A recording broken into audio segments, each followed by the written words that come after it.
ایک دن کی بات ہے، ایک خوشیوں بھرے جنگل میں جہاں مختلف جانور مل جل کر رہتے تھے، ایک بہادر بندر رہتا تھا جس کا نام چمپو تھا۔ چمپو اپنی ذہانت اور بہادری کے لیے مشہور تھا۔ اسے اپنی جنگل کی حفاظت کرنے کا بہت شوق تھا۔ ایک دن جنگل کے تمام جانور اکٹھے ہوئے اور خوشی سے جشن منا رہے تھے۔ اچانک جنگل کے دور دراز حصے سے ایک بڑا شور سنائی دیا۔ سب جانور ڈر گئے اور چمپو کی طرف دیکھنے لگے۔ چمپو نے اپنی بہادری کا مظاہرہ کرتے ہوئے کہا، ڈرو مت دوستو، میں دیکھتا ہوں کہ یہ شور کیسا ہے۔ چمپو جلدی سے شور کی طرف بھاگا اور دیکھا کہ جنگل کے ایک حصے میں ایک بڑا ڈریگن آ گیا ہے۔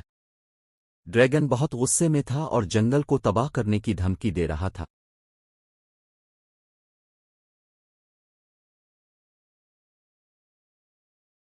چمپو نے اپنی ذہانت کا استعمال کیا اور اژدہا سے بات کی، اژدہا بھائی، اب یہاں کیوں آئے ہیں اور اتنے غصے میں کیوں ہیں؟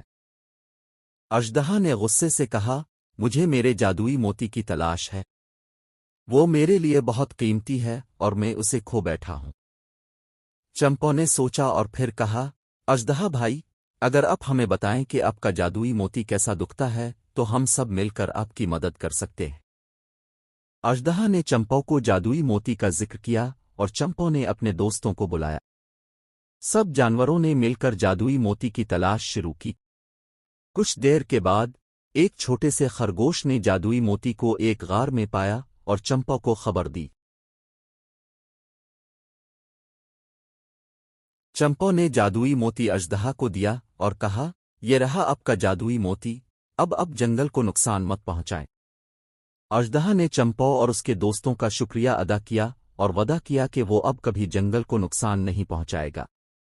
اژدہا نے چمپو کو ایک جادوئی انعام بھی دیا جس سے وہ کبھی بھی مشکل میں پڑنے پر مدد حاصل کر سکتا تھا۔ چمپو اور اس کے دوستوں نے اژدہا کے ساتھ دوستی کر لی اور جنگل میں امن و خوشی کا ماحول دوبارہ قائم ہو گیا۔ سب جانوروں نے مل کر جشن منایا اور چمپو کی بہادری کی تعریف کی۔